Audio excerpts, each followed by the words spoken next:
is up, guys? Welcome to the in-laws house. This is where we will be beginning our journey on our tiny house adventure. We kind of already live in a tiny house in the sense that we have a room to... here comes the in-law.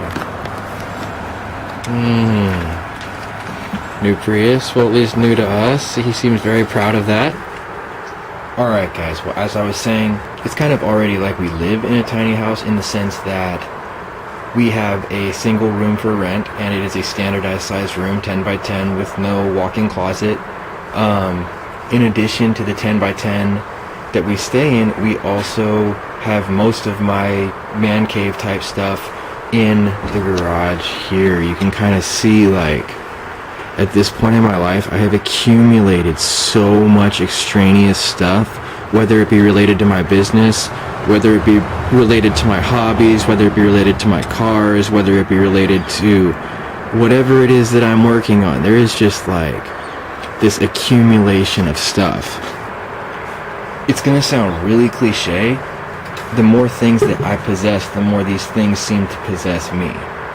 Not in the sense like I'm consumed by my possessions, but in the sense that, like, if I wanted to pick up and move, like, immediately with my family for whatever reason, not logistically possible with this amount of stuff. The entire purpose for moving in here and making the move from my 1,400 square foot house that I had with Tori previously to this living environment was so that we could save for the down payment for the house, right? American dream. Let's own a house. Let's have our picket fence. Let's have whatever it is that, you know, home ownership entails. The more money that we save, the more we realize how hard it is to save money. Period. There's no getting around that. Especially in the Bay Area, even though there's a high wage bracket, the cost of living bracket is also proportionately high. So it's not like, even though I make more here than I would in Portland, it's really not enough of an increase in pay from other markets to be able to say, oh, I'm doing better in this cost of living.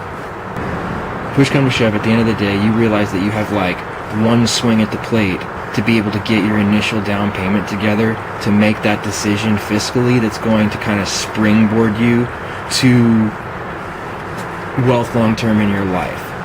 I became more and more unwilling, and I expressed this to my wife, to dump 10, 15, 20 grand, 30 grand into a down payment in a house where I've got neighbors like directly on top of me in a city that realistically is hella violent. I don't know what the statistics are, and not something that I'm just going to spout out randomly, but I definitely know if you were to Google crime in 94509, it would be probably higher than where you live.